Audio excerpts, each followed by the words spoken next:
আসসালামু আলাইকুম। অনেকদিন পর আমি সময় বের হলাম, ঘরে কিছু জিনিসপাতি কেনাকাটা দরকার ছিল।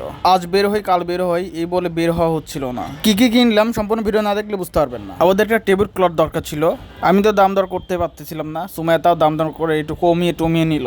যাক, চাচা তাও একটু কমের মধ্যে দিল। অন্য দোকান থেকে 10-20 টাকা তাও কমই পেয়েছি। এখানে আমি খাম্বার মতো দাঁড়িয়ে আছি, ভাবছি টাকা নেই না কেন। আর দেখেন আমার গেঞ্জিটা কত ঢিলা ঢালা। সময় বলতেছে তোমারও তো আরো 2টা যাবে এই গেঞ্জির মধ্যে। আমি সময়কে প্রতি উত্তরে দিলাম, যদি জিম করতাম রে এই গেঞ্জি আমার ফাটফাট করতো। আসলে জিম করি না, আর মাসেলগুলো অনেক নেমে গেছে। সো এই জন্য গেঞ্জিগুলো কেমন যেন ঢিলা ঢালা হয়ে গেছে। তো কোনো ব্যাপারই না, আবার শুরু করবো একদিন, যদি মন মানসিকতা ভালো থাকে আর কি। আর সময়ের কাণ্ড দেখেন, আর টাকা বার করতেছে আবার হাতে দিচ্ছে। আমি বলতে মানি ব্যাগে রাখো, মানি ব্যাগ থাকতে টাকা হাতে নিবো কেন? পাগল হয়ে গেছে। মাঝে মাঝে উল্টা পাল্টা আমিও বলি, আমিও করি। ও হ্যাঁ, ভুলেই গিয়েছিলাম, আমার টিভির একটা রিমোট লাগবে। আরে ভাই, আরো কত কিছু যে করতে হবে রে ভাই। টিভির একটা রিমোট লাগবে, আবার চাবি বানাতে হবে, স্বপ্নে যেতে হবে, মেডিসিন কিনতে হবে, আরো অনেক কিছু করতে হবে। মানে হাতে অনেকগুলো কাজ নিয়ে একবার বের হয়েছি দুজন। আমি তো চাবির দোকানে এসে হতাশ। মানে লোক কি বিজনেস শুরু করছে আমি জানি না। আমার কাছ থেকে বলতেছে আপনার 20 মিনিট পর হবে। আরেকজন আসতেছে, তার কাছ থেকে বলতেছে আপনার 1 ঘন্টা পর হবে।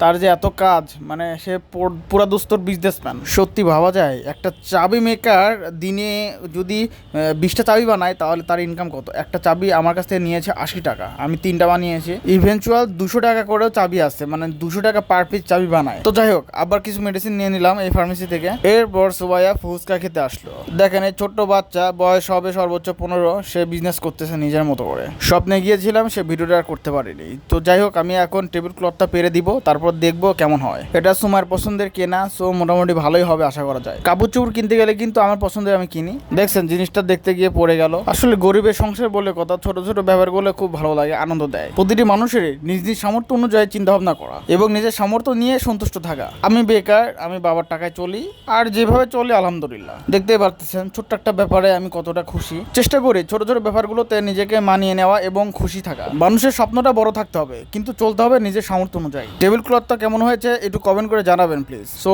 আজকে এই পর্যন্তই। সবাই ভালো থাকবেন, সুস্থ থাকবেন। আসসালামু আলাইকুম।